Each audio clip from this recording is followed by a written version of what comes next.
আমি ডক্টর ইউনূস সাহেবকে বলতে চাই যে আপনার কাছে আপনার এটা মনে রাখতে হবে, এদেশের মানুষ আপনাকে যেভাবে সম্মানের আসনে বসিয়েছে, কারণ তারা দেখছে আপনি আপনার দায়িত্ব পালন করছেন, তারা দেখছে আপনি দেশের জন্য ভালো কাজ করছেন।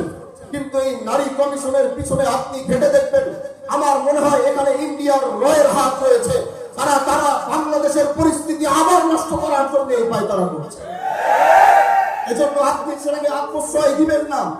যারা আপনাকে যেভাবে ক্ষমতায় বসিয়েছে, ইসলাম এদেশের মাথা উঁচু করে বেঁচে আছে, ভারতবর্ষে ইসলাম মাথা উঁচু করে বেঁচে থাকবে। নারী কমিশনের নামে যদি কোনো ইসলামের উপর আঘাত আসবে, তারা যেভাবে আপনাকে ক্ষমতার মস্তকে বসিয়েছে, এদেশের আলেমরা আবার আপনাদেরকে ক্ষমতার মস্তক থেকে নামানোর বিন্দু পরিমাণ চিন্তা।